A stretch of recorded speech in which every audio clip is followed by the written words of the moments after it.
வணக்கம்.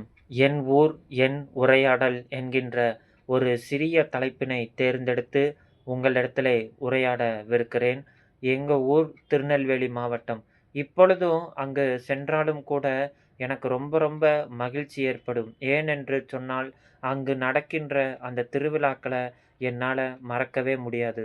அந்த திருவிழாக்கள்ல உள்ள அந்த ராட்டினத்தில எவ்வளோ நேரம் வேணாலும் நான் சுத்திக் கொண்டே இருப்பேன். அது எனக்கு ரொம்ப ரொம்ப மகிழ்ச்சியாகவும் இருக்கும். அதேபோன்று அங்கு வந்து அங்கு ஆடுகின்ற கும்பமும், அங்கு வாசிக்கின்ற அந்த நையாண்டி மேளமும் இப்பொழுது நினைத்தாலும் அது மறக்கவே முடியாது.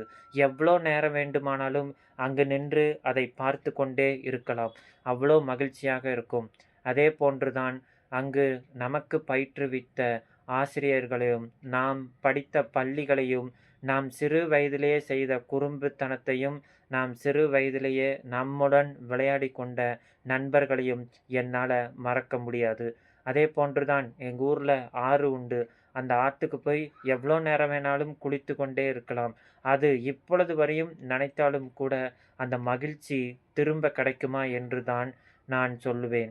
ஏனென்று சொன்னால், அந்த மகிழ்ச்சி திரும்ப கிடைக்கிறது ரொம்ப ரொம்ப கடினமானது. ஏன்? நாம் வெவ்வேறு ஊர்களுக்கு சென்று பணிகளை ஆற்றுகின்ற நிலைமை ஏற்பட்டிருக்கிறது.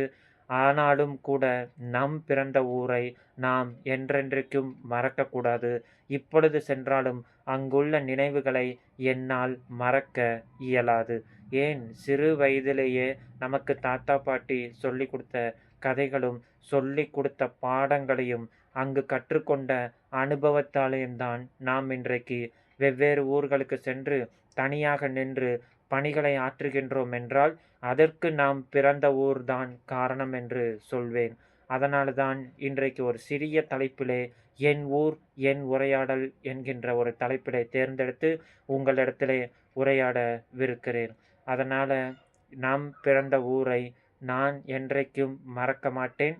நீங்களும் மறக்கக்கூடாது. நன்றி, வணக்கம்.